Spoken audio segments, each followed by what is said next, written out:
নমস্কার বন্ধুরা, ঐশীস কিচেনে সবাইকে জানাই স্বাগত। আজ আমি দেখাবো দই পাবদা। এটা খেতে অসাধারণ হয় আর খুব সহজেই কম সময়ের মধ্যে আপনারা এই রেসিপিটা বাড়িতে বানিয়ে সবাইকে খুশি করতে পারবেন। তাহলে দেখুন আমি রেসিপিটা কিভাবে করি। দেখুন আমি এখানে নিয়েছি টক দই, এর মধ্যে দিয়ে দিলাম 1 টিস্পুন ধনে গুঁড়ো, 1 টিস্পুন জিরে গুঁড়ো। এবার এর মধ্যে আমি দিয়ে দিলাম হাফ টিস্পুন লাল লঙ্কার গুঁড়ো আর দিয়ে দিলাম হাফ টিস্পুন কাশ্মীরি লঙ্কার গুঁড়ো আর দিয়ে দিলাম হলুদ গুঁড়ো। সবশেষে আমি এর মধ্যে দিয়ে দিলাম হাফ টিস্পুন লবণ। এবার এর মধ্যে আমি অল্প জল দিয়ে দেব। জল দিয়ে ভালো করে আমি টক দইটাকে মশলার সঙ্গে ফেটিয়ে নেব। এটাকে খুব ভালো করে ফেটিয়ে নিতে হবে। দেখুন আমি ফেটিয়ে নিয়েছি। গ্যাসে কড়া বসিয়ে দিয়ে দিলাম সর্ষের তেল। তেলটা গরম হয়ে গেছে। এবার আগে থেকে নুন হলুদ মাখিয়ে রাখা পাবদা মাছ আমি দিয়ে দেব। পাবদা মাছ কিন্তু গায়ে ছিটকায়, আপনারা খুব সাবধানে দেবেন। মাছটাকে দিয়ে আমি ঢাকা দিয়ে দিলাম, না হলে তেলটা গায়ে ছিটকাবে। ঢাকাটা তুলে মাছটাকে এবার আমি উল্টে দেব।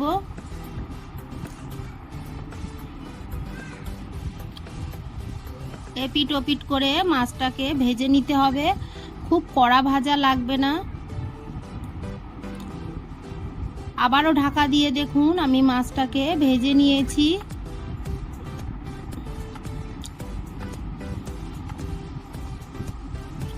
আবারও একটু আমি উল্টে দিলাম, দিয়ে মাছটাকে ভেজে নেব।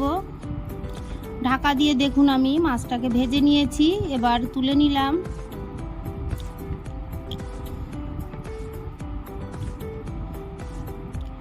আপনারা এইভাবে বাড়িতে একবার বানাবেন, দেখবেন খুবই ভালো লাগে। এই তেলের মধ্যে বাকি মাছগুলোকে দিয়ে আমি একইভাবে ভেজে নেব।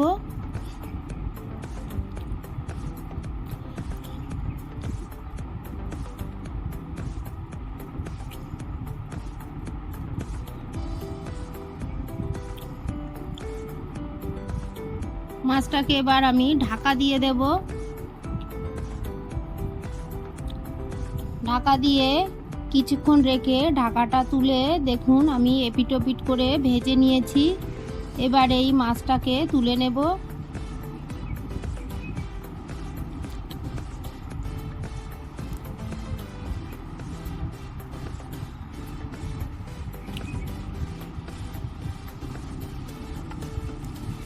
পাবদা মাছগুলোকে আমি সব তুলে নিলাম। এবার এর মধ্যে আমি হাফ টিস্পুন কালো জিরে ফোড়ন দিলাম।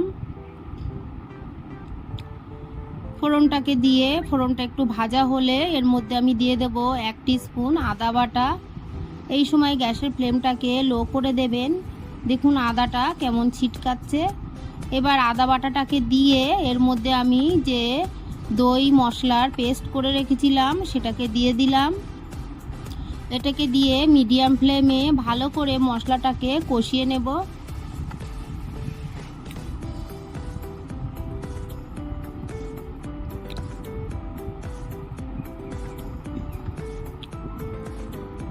ভালো করে নেড়ে চেড়ে মশলাটাকে কষিয়ে নিতে হবে। মশলাটা ভালো কষানো হলে কিন্তু খেতে ভালো লাগবে।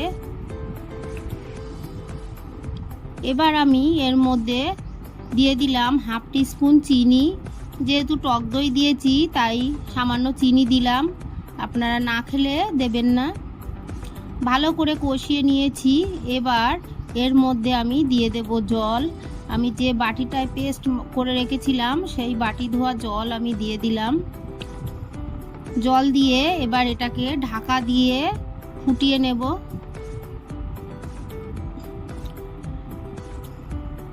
ঢাকাটা তুলে এর মধ্যে আমি দিয়ে দিলাম চেরা কাঁচা লঙ্কা। ঝালটা আপনারা আপনাদের পরিমাণ মতো দেবেন। লঙ্কাটাকে দিয়ে আবারও ঢাকা দিয়ে ভালো করে ফুটিয়ে নেব। দেখুন ভালো করে ফুটে উঠেছে। এবার ভেজে রাখা পাবদা মাছগুলো এর মধ্যে দিয়ে দেব।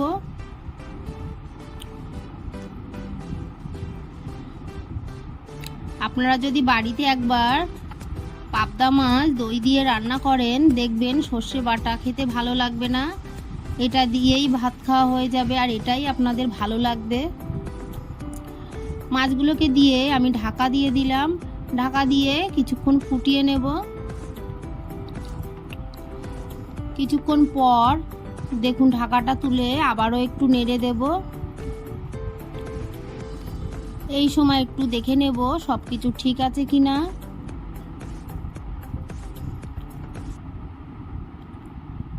রান্নাটা আমার হয়ে গেছে, আমি গ্যাসের ফ্লেমটাকে অফ করে দেব।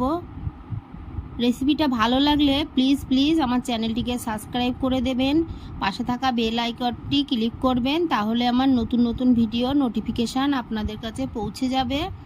একটা লাইক করতে ভুলবেন না। কেমন হয়েছে আমাকে কমেন্ট করে জানাবেন, আপনাদের ভালো খারাপ যেমনই লাগে আমাকে কমেন্ট করবেন, লাইক করতে ভুলবেন না। সবাইকে জানাই ধন্যবাদ।